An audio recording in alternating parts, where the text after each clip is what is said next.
Et nous revoici une nouvelle fois sur Radio Foggeek et sur YouTube pour finir l'année 1993 des intégrales X-Men avec le tome 5 paru en janvier 2019.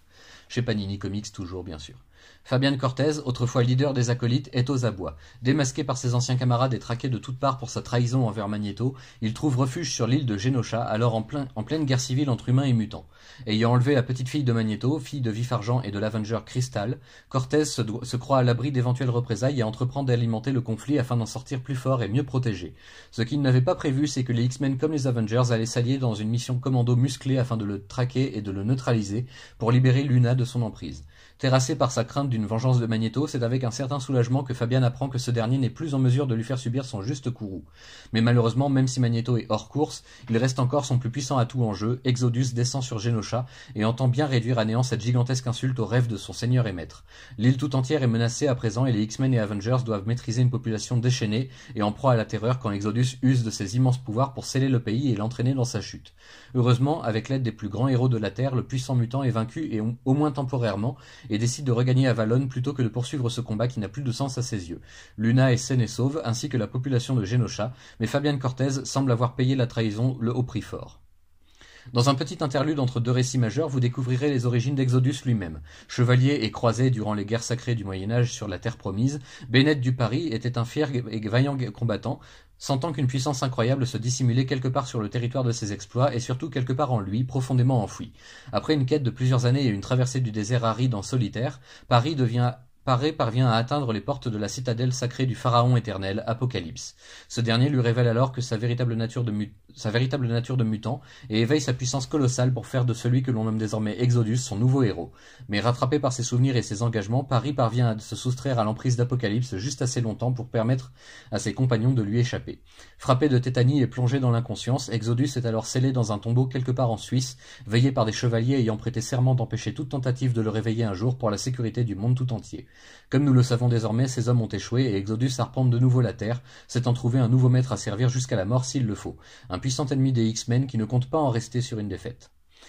Pas le temps de souffler parce que nos héros affrontent à nouveau un terrible adversaire qu'ils n'ont pour l'instant jamais réussi à vaincre, le terrible virus Legacy, qui fait encore de nouvelles et nombreuses victimes parmi la population mutante. Hank McCoy se lance dans de vaines recherches pour tenter d'enrayer la propagation du virus totalement incontrôlable, mais il ne peut se résoudre à aller au-delà de sa morale et de son éthique pour trouver un remède.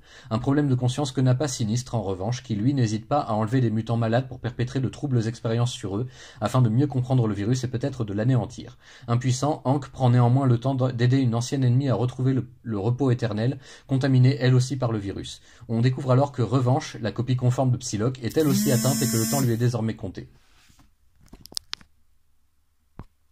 Enfin, nos héros se lancent dans une course contre la montre pour tenter d'arrêter Dent de Sabre, pris d'une nouvelle folie meurtrière, et tuant tous ses anciens contacts au sein d'une opération illégale à laquelle il a autrefois participé. Quelque chose ronge l'esprit du mutant assassin, et le boucher cherche une réponse à un mal qu'il ne comprend pas. Grâce aux mercenaires Maverick et aux samouraïs d'argent, les X-Men réussiront à trouver Dent de Sabre avant qu'il ne tue à nouveau, et le professeur Xavier prendra alors une décision lourde de sens. Leur ennemi restera enfermé à l'Institut dans le but d'explorer son esprit et de le guérir de son tourment afin qu'il puisse ensuite être jugé pour ses trop nombreux crimes. Si certains doutent de la possibilité de soigner un meurtrier aussi sadique et violent que Dent de Sabre, Xavier est convaincu de pouvoir réussir là où tant d'autres ont échoué et ont laissé leur vie. Mais qu'arrivera-t-il lorsque Wolverine, pour l'instant porté disparu, apprendra la nouvelle ? C'est enfin le dernier tome consacré à l'année 93, décidément très riche en exploits et aventures cruciales pour nos mutants préférés. Après le terrible récit des attractions fatales et avec le lien du sang avec lequel nous ouvrons ce 5e volume, l'île de Genosha est en proie aux flammes et la guerre civile tandis qu'humains et mutants se massacrent pour reprendre le pouvoir au sein d'une nation mourante. Suivront un court récit daté de 96 pour nous présenter enfin les origines d'Exodus, puis 2 histoires liées à la progression du virus Legacy et pour finir la traque de Dent de Sabre à travers plusieurs pays. On assiste à une certaine radicalisation des méthodes du professeur Xavier face à tant de nouveaux périls, lui qui, on le rappelle, a volontairement privé Magneto de son esprit et de sa conscience dans le tome précédent, au terme d'un combat difficile voire acharné. Les X-Men pourront-ils faire front et se rendront-ils compte que quelque chose ne va pas au sein même de leur propre équipe? Niveau dessin, c'est pas vraiment excellent, il faut bien le dire. Si la première histoire tire son épingle du jeu avec la réunion des 2 équipes majeures de Marvel, les X-Men et les Avengers, force est de constater que la suite n'est pas du tout au même niveau et l'on pourrait même dire que certains ne font carrément pas à la hauteur des enjeux proposés par le scénario pourtant assez bon, en ce qui le concerne.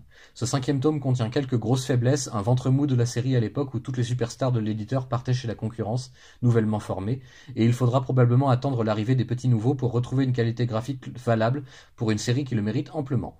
L'année 93 s'achève donc, place à de nouvelles aventures et aux différentes étapes du prélude à l'un des plus gros récits de la carrière de Scott Lobdell, qui impactera l'ensemble de l'univers Marvel, mais ce sera pour une prochaine fois. N'hésitez pas à dire dans les commentaires si ces intégrales annuelles vous plaisent. J'en ferai d'autres puisque j'en possède plusieurs autres de Spider-Man comme des X-Men. Et en attendant, on se retrouvera ponctuellement pour quelques articles que je jugerai intéressant de passer en audio.